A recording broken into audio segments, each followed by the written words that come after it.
Petra. Carlo. Hello. How are you? How are you? Good. And you? Good. Yeah, I'm fine, thank you. Nice to meet you, to see you. Yes. To Zoom it. Yeah, Yes, but yes. you're in Vienna at the moment? Oh, no, now I'm in Munich, but Okay. 2 days ago I was in Vienna. Then Yeah. I traveled during the night to Munich. Then I worked yesterday, and tomorrow I will go to Vienna. Mm. So I'm in Munich, but I'm not really sure that I'm in Munich for real. It's like is jet lag without Oh, jet. is it? You haven't woken up yet. But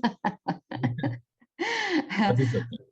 Well, it's good to be to have this again, isn't it? This bit of a working, a bit of crazy working drive that you have at the moment. Yeah, no, no. It's of course it's better like that. I mean, Yeah. after and I'm quite looking for it because after months of inactivity and maybe only intellectual activity, and then now I really need for practical and um, energetical Yeah. movement, and that's why I'm very happy to do it, and I have a lot to do, and it's quite good, even for my intellectual part, because then for a musician it's super important to have this both sides of our job really well developed. So not only the practical part, not only the mind part, but both of them, and it's important. Yeah, it's healthy. Yeah. Yeah. I would like to ask you now, because I know from ballet dancers, for example, that there's a type of a stamina that they build through doing performances, where you really push yourself and so on. And for a conductor to do like a big concert, of course, I think you also have to have a bit of a stamina, isn't it? That you develop, Yeah. and it's also different than in a rehearsal or preparing than in a concert itself. So can you feel that was also something that needed adjustment again when you stood in front of a orchestra and doing a performance?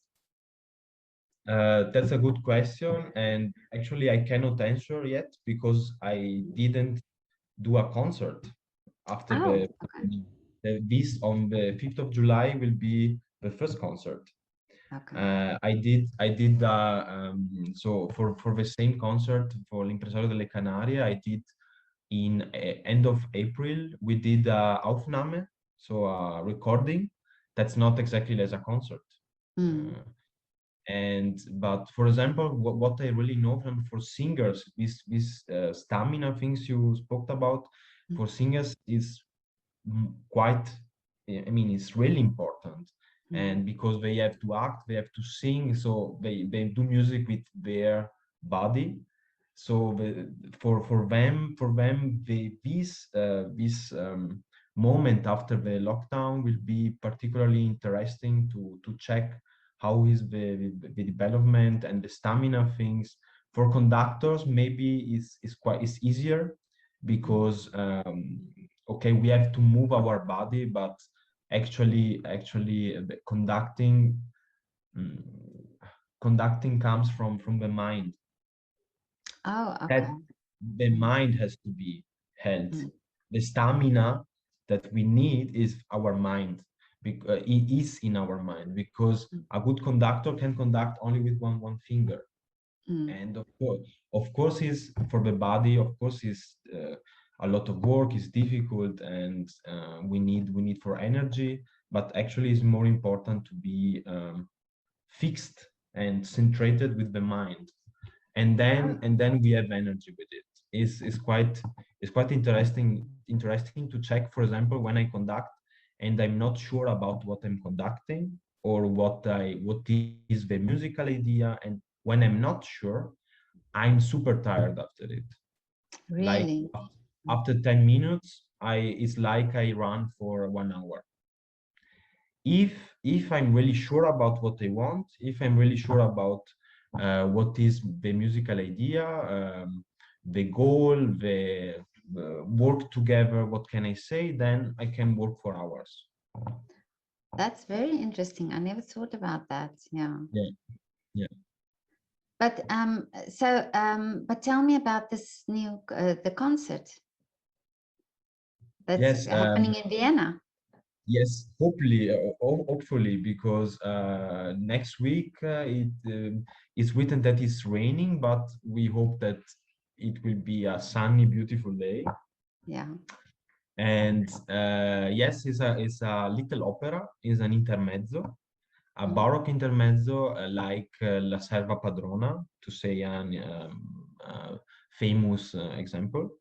And the composer is Domenico Sarri, that was quite a unknown composer from Napoli. But the libretto is of Metastasio. Is one of his first libretti, and quite one of his only funny libretti, so not for opera seria. And he was super young, and he was not so famous, but you can feel the beauty of the libretto and the genius of Metastasio. And the opera, so this intermezzo, for me it's quite genial. It's super funny, and I have to explain what is an intermezzo. An intermezzo is we can speak about the intermezzo as the beginning of the opera comica, of the opera buffa.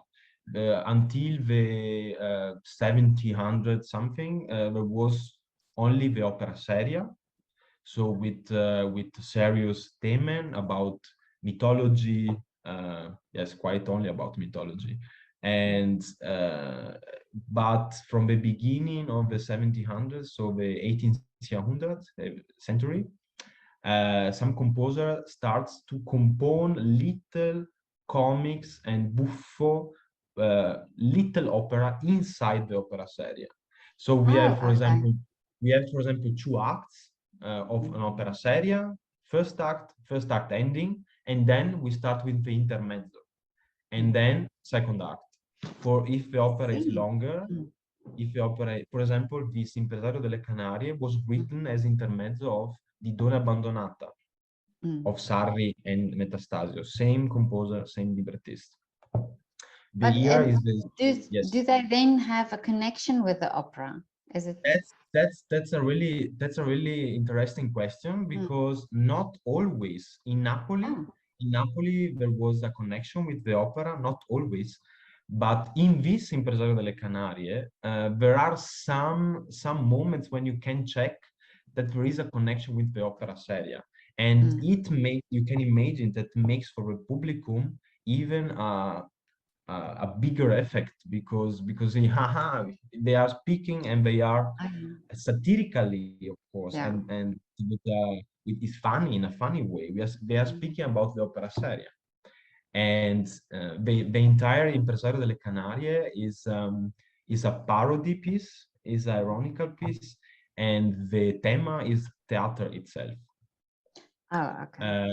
So there is this impresario, that's a manager, and he came from Gran Canaria, from Canarie. By the way, we will do the concert in Las Palmas de Gran Canaria in October. Yes, of course, because the impresario of this production is Silvia-Edelmann, and she is from Canarie.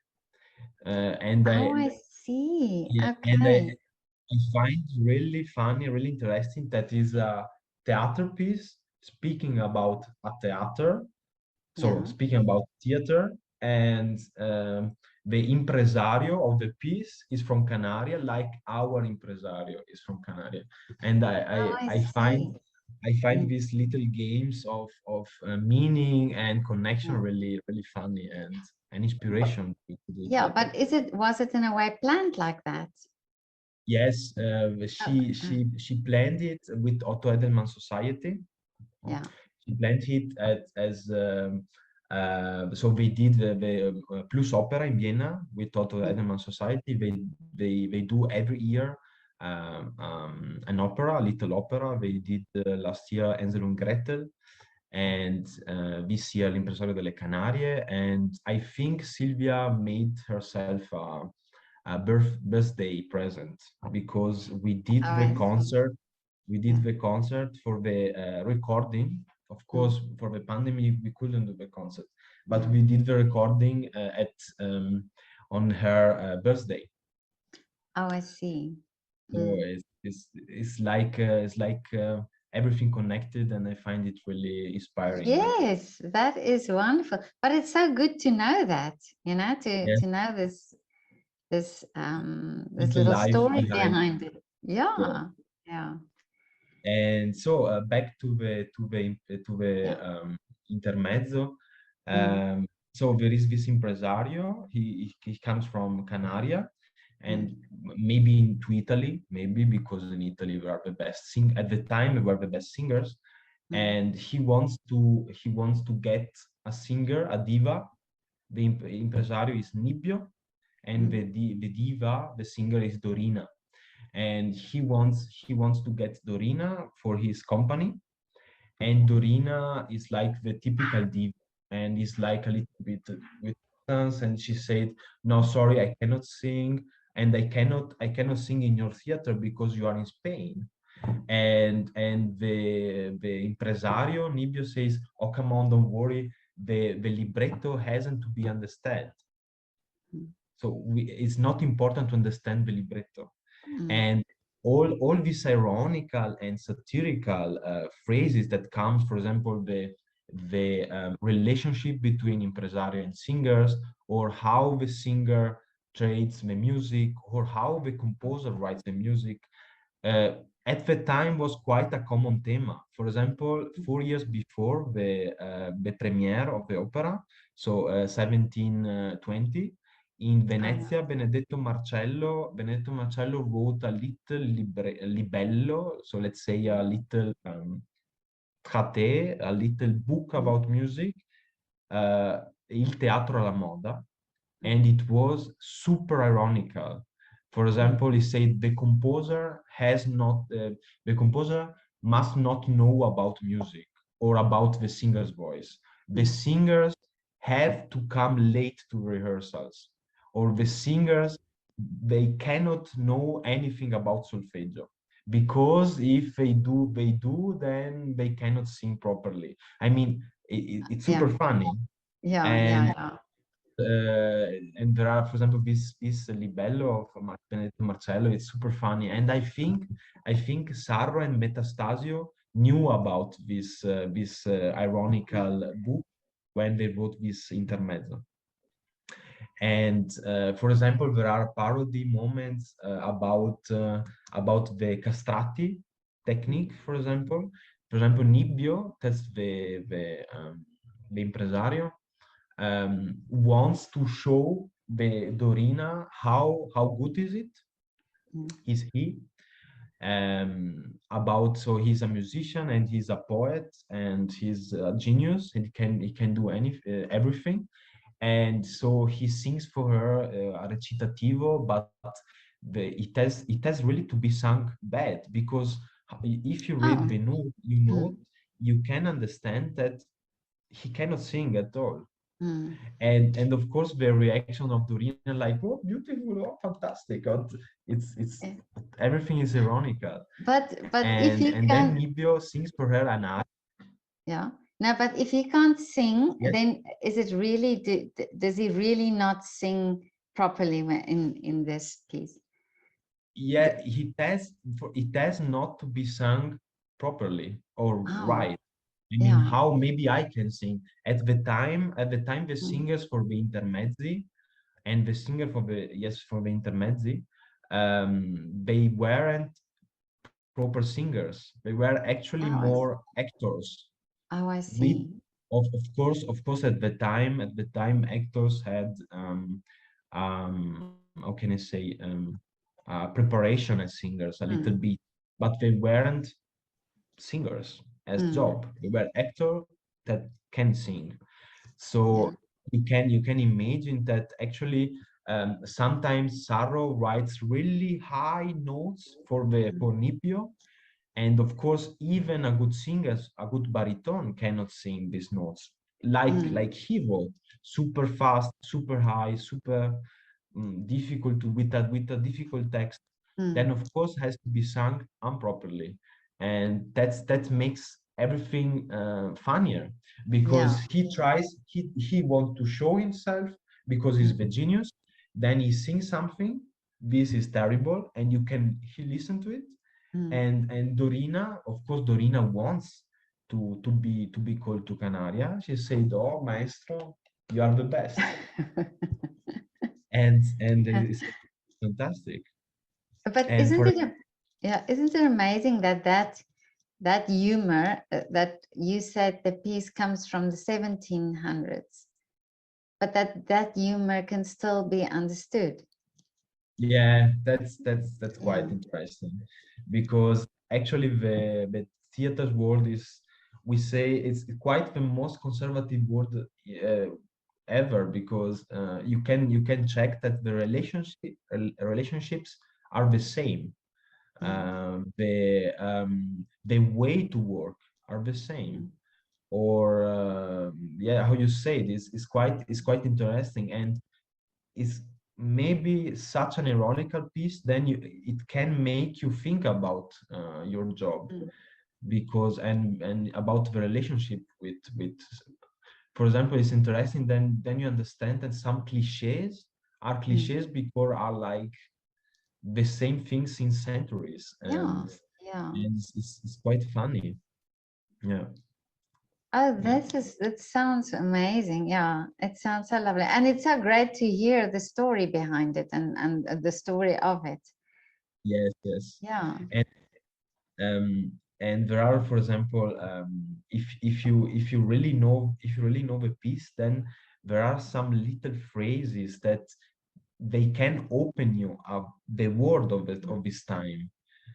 For example, is interesting because sometimes when we listen to the opera seria, we have the feeling that the Baroque opera seria, we have the feeling that sometimes is a little bit too much. So it's a little bit too dramatic. But then you can, if you listen to this music, that's a parody of the opera seria, then you check that even for the people of the time was too much dramatical. For example, Oh, there is really? a moment. For example, there is a moment of Dorina. She sings Didone, and she sings recitativo accompagnato. Recitativo accompagnato is a free singing part with the orchestra that gives like the input, like a phrase of the singer. And it's interesting because this recitativo is like a schizophrenical moment. It's like a super, super, super dramatical recitativo. The recitativi accompagnati are normally in the operas are the most dramatical part, Oh, okay. because the recitativi with cembalo are faster and they explain the story, the narration. Then there is the aria, that is a moment where the singers explain her feelings. But the recitativo accompagnato is something in the middle, and it's really dramatical. And how she does, it's super, super dramatical. And Really? you can only laugh, Yeah. because finally, in the second act, she shows to Nibio that she can sing. And it's interesting because she shows him only after he gave her the place. And Oh. she shows him, of course, he wants something else from Dorina. And you can feel it when he speaks. um, Io sarò per lei l'impresario pieno d'amor nel cor. But how the music is written, you can feel that, of course, he's not speaking about art. He's speaking about something else, even if he says that he loves her voice and he loves, but then sometimes you can mark some words. For example, she invites him to listen to her in the night. So Yeah. she was doing a concert, and he Mm. said, "Oh, I'm so sorry, I have to do, but if you want, now I'm free, and we are alone." Mm. And Oh, okay. Yeah. Yeah. so now then you ask, is he talking about music or what? Yeah. Yeah. Yeah. And then comes after it, comes this drammatical recitativo accompagnato, and it's for me super funny because it's like every cliche you can find in a recitativo Mm. accompagnato is in this recitativo. Yeah. For example, ceppi, barbari ceppi, in every accompagnato, in every opera, at least one time in the time came these words, barbari Mm. ceppi. Then she sings ombre funeste. In every opera of the time comes this word. Really? Empie mura insensate, and with really strange notation and really Mm. strange music. And I think after it, come non vi spostate, the orchestra plays yantatan tantatan. Mm. But the way Sarah wrote this part is really strange. You cannot find it in like with triole and with punct Mm. is really strange. And I think Sarro wrote that the orchestra hasn't uh, must not play together because at Oh. the time there was no conductor, and of course it was difficult to follow the singers, Mm. and I don't know if the orchestra were together and so Mm. prepared like today. I mean today in the best way. Yeah. Yeah. and and I think Sarro wrote even a parody of the way of playing at the time. Oh, I So see. if Mm. you look at this piece, you can find like a treasure Really? of in a funny Yeah. way. It's beautiful. It's beautiful. But you know, I find this so lovely that you talk about these things because I think um, you as artists, you study these operas and you study the music and you look for these things or you find these things because you are so focused on that and so you know of course have to know it in depth. But it's me lovely that you communicate this now because I think this was my whole idea with this platform, the artist voice, is that we, as is for me, for example, who don't know much about music, that I can now understand a little bit more. And of course, if I see this now, I would totally see it in a different light than I would have not knowing, you know. And I think for artists, I think it's lovely that you do share this, you know, so that the audience would be aware of it as well. Of course, it's super important. And if Mm. I can say it, not only for not musician is a problem, even for musician themselves. For example, when they did the recording, I sent it to some friends, and we posted it on YouTube, and a friend of mine from US from Mexico, a Mm. singer, wrote me lovely piece, interesting, but the singers sings not sometimes vulgar. Yeah. She wrote me, and she's a singer. Why? Of course, singers and musicians study every day to make a beautiful sound. To make Yeah. We are speaking about every day about beauty, and then comes the question, what does beauty mean? Mm. Uh, but for them, it's more important to make a beautiful sound and to intonation. Of course, it's important, Mm. but she was talking about one area of Nibbio, and that's the area when Nibbio, it's a parody of the castrati aria. Mm. At the time, in the Baroque time, the castrati could sing really low register note with the petto register Mm. here, uh, and really high note, like Mm. springing, like spring is how is in jumping, Jumping, jumping, jumping. Yeah. jumping one register to the other really fast. For people that knows about music, for example, Così fan tutte, Come scoglio, the aria of Fior di Ligi.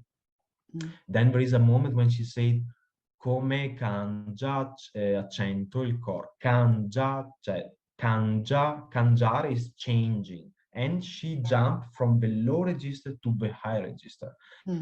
Even in Mozart is a parody, because in that time the castrati were the best virtuosi of the voice, and they could do this jump really beautifully, but not Nibbio.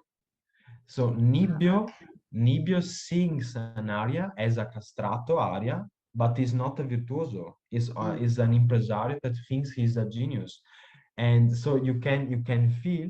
And I ask the singers, please sing it not properly. And you can listen to during the opera. Now I try to sing a little bit, and I'm really sorry, but it has to so you listen to the low note, da da di da da, and then you hear da da di da da, da da di da da, really like that. And I mean a little bit better because it's a beautiful singer, Sebastian. But the idea is then is a parody, and after it I explained like that to the singer in Mexico, and she says, oh wow, then it has a meaning. And that's the thing, beauty in my philosophy, in my idea of making art, beauty comes from truth, not from beauty itself. I mean, we have 100%, yeah. So, and then I explained her what does in this opera, there is a lot of irony, parody, double meanings, third times meanings, and a lot of things. Then she listened to the whole opera from beginning to the end, and she wrote me beautiful. Now I understand it. Now I can feel the beauty even of the not beautiful sound. Because it's not about beauty itself, it's about truth, meaning, and in this case, fun. Yeah, and it's like you say, if you take that truth out, you take that part out and have it perfect, then it doesn't mean anything anymore. It doesn't have the same meaning anymore. Yeah. But isn't it difficult for a singer who, like you say, they strive for perfection and have these skills to be able to do that, and now you say to him, well, you shouldn't be doing that. Is it difficult for them to do that? Actually, yes. But I was lucky. I was lucky to work with Jerica and Sebastian, and they understood. They are both really intelligent, and not only good singers, but really intelligent, fast, and with irony people, and that's super important. And then they understood what I was asking them, and they did it beautifully. And but actually not every artist can understand it, because of course we are used to, how you say, to this perfection idea. And at the end, but it's funny because at the end we forget what perfection means. It's only to be perfect, and then what perfection, what does it mean? I mean, if we are not how can I say, if you're not giving the publicum not a beautiful sound but a meaning behind the sound, then what we are doing perfectly. And so for me, it's, yes, no, please. I think it's also to do with the time, you know, that we live in a time where the pressure is to have everything perfect, and the pressure is and the competition between people, and you know, the pressure, and maybe that's also why it's that meaning for the truth, or that feeling for the truth, gets lost a little bit, you know. Yes, that's even the problem that at the beginning of the last century we lose the idea that we can actually know about the truth. Because with Freud and with Einstein, then in in 1 second, we are not sure about anything. Yeah. And actually now that's now a big problem, because about truth, I mean, now with vaccine and with science, and people that doesn't believe anymore to science, is because we have this strange connection with truth, and we don't know anymore what is real. Yeah. And I think we cannot even trust anymore. I mean, we don't know who to trust. Yeah. Yeah. And it's quite difficult. Then of course, when I explain these things about music, back to the music, when I explain, please do like that, then I have to say why, and Yeah. exactly how I did with you now, and I did with the singers. Why we have to sing like that, why we don't have to be perfect, why we have to use these colors, why Yeah. we have to have fun, why do we take time in this moment and not here? That's my job, Yeah. and I love it. Yeah. Well, I'm so happy that you told this, because as I say, this is exactly why I do this, because I think you are in a position to teach, you know, and in this way, because it's, I think art is also, it is as a mechanism of teaching, you know, and making people think, and making people question also, you know. So I think it has to, like you say, it has to be definitely true. Yeah. But now I see your regie is done by a fellow South African. Yeah, Leonard, yeah. Leonard Prinsloo. Yeah. I love working with him, because he's not Yeah. only a beautiful regisseur, he's a musician.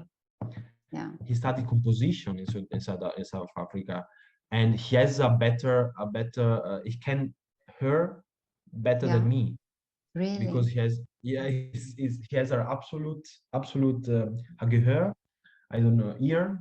Yeah. And when we were rehearsing, he was saying, Sebastian Jerica, please pay attention this note, and I was like, whoa. Oh, really? I have if with him, then I have to work 3 times better than Oh, is it? normally I do, because he knows the shit. Sorry, but it was really impressive, yeah. And Yeah. that's a funny story about me and Leonard, Yeah. because actually I'm in the opera world not only since 4 years, something like that, or four, I think. And the first production I did in my life was Tamerlano of Handel in the MDV, with the singers in the singers subtitle in Penzing. And it was a production, a student production. The conductor was Christoph Mayer, and the regisseur was Leonard Prinsloo. Oh. And so actually my first experience ever in the opera was with him. And I remember a really funny moment. Then, and I asked him if he remembered it, and he didn't. But after he did, Okay. Yeah. and I was playing the cembalo for the rehearsal, because it was a Baroque opera with the cembalo, Handel. And he said, "Please now, liebe Singer, please now trocken, secco." We know, people from theater world knows that trocken means without music, Oh, but okay. I didn't, because of course it was my first experience. So Oh, I see. he started another time, and I played what for me trocken means. I mean secco, più secco, so like staccato and faster. Oh, I see. So I played the same music, but like tac, tac, tac. Yeah. Yeah. He looked at me and he said, "What are you doing here?" And they said, "Yeah, you said, please, secco, trocken." And they laughed like for 10 minutes. But what can I do? Yeah. I'm still ignorant, but I was even more ignorant at the time. And that's a super funny, memory that I had, Yeah. because, but I really loved the reaction that they laughed. Not, it was not serious. Okay, no, trocken means blah blah Yeah, blah. yeah, yeah. They laughed, and then they explained me, no, trocken means without. Oh, Without. okay. Oh, actually, that was the moment when I understood that's my word. Because Really?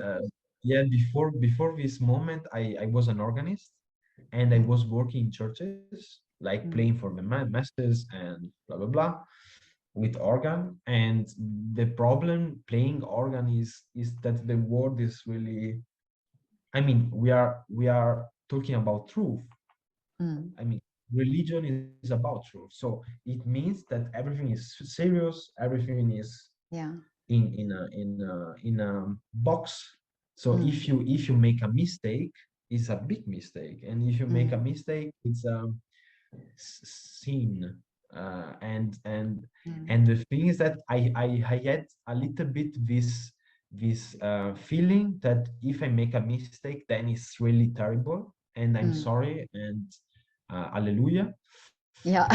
But in this moment when I made a mistake and they laugh, I Yeah. said, okay, then it's not so bad.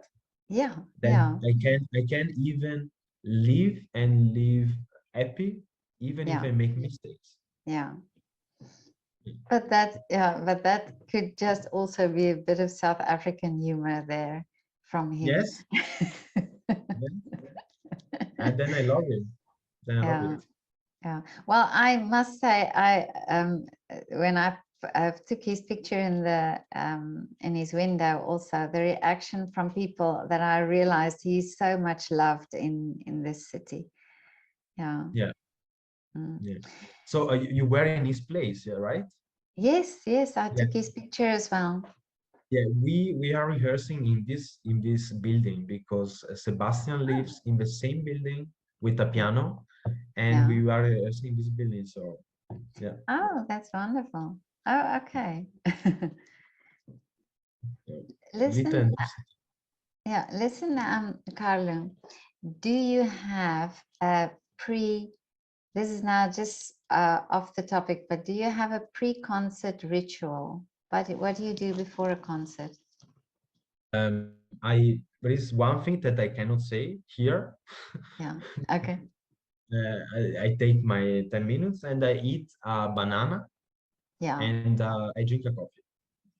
Oh, That's my okay. ritual. Banana Oh, and okay. coffee. Super Banana important. and coffee. Yeah. Coffee out of that little pot of yours, or it doesn't matter. No, no, Oh, no. I okay. need I need coffee. And banana, actually, I tried different strategies Mm, to start the concert. For some years I ate chocolate, but it's a yeah. bad idea because with chocolate and during the concert you need for water. Oh, I see. Yeah.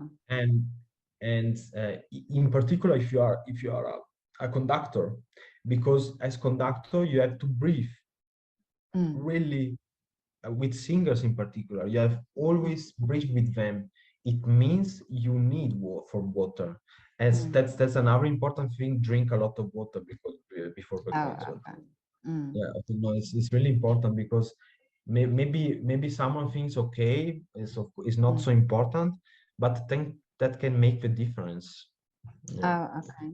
Not when I was an organist, not so much, because as organist you move your finger and it's okay. Mm, There is not such a body interference in yeah. your playing. In conducting, it's only body, but it's no Mm. instrument.